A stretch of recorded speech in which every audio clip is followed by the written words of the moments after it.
شروع اللہ کا نام لے کر جو بڑا مہربان نہایت رحم والا ہے۔ اے چادر میں لپٹنے والے، اٹھو، اب خبردار کرنے لگو اور اپنے پروردگار کی بڑائی بیان کرو اور اپنے کپڑے پاک رکھو اور شرک کی گندگی سے تو الگ ہی رہو، اور اس نیت سے احسان نہ کرو کہ اس سے زیادہ کے خواہاں ہو،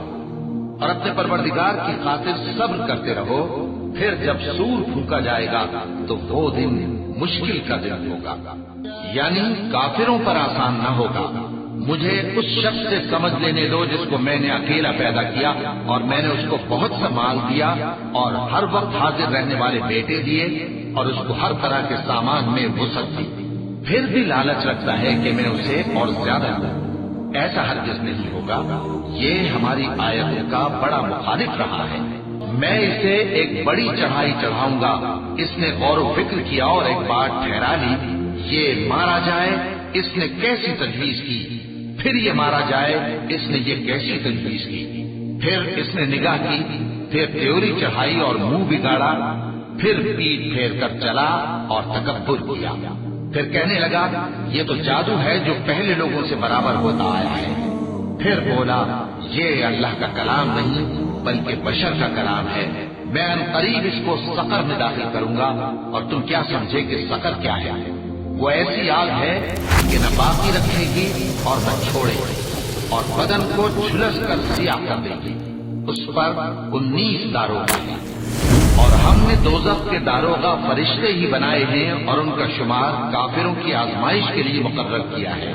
اس لیے کہ اہل کتاب یقین کریں اور مومنوں کا ایمان اور زیادہ، اور اہل کتاب اور مومن شک نہ لائیں، اور اس لیے کہ جن لوگوں کے دلوں میں نفاق کا روگ ہے اور جو کافر ہیں کہیں کہ اس مثال کو بیان کرنے سے اللہ کا مقصود کیا ہے۔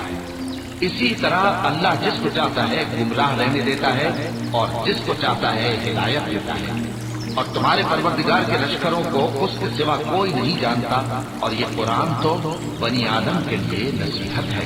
ہاں ہاں، قسم ہے چاند کی اور رات کی جب رخصت ہونے لگے اور صبح کی جب روشن ہو جائے، کہ وہ آگ ایک بہت بڑی آفت ہے انسان کے لیے ڈر کی چیز، یعنی اس شخص کے لیے جو تم میں سے آگے بڑھنا چاہے یا پیچھے رہنا چاہے۔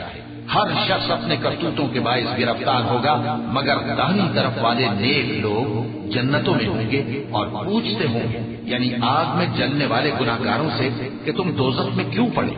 وہ جواب دیں گے کہ ہم نمازیوں میں شامل نہ ہوئے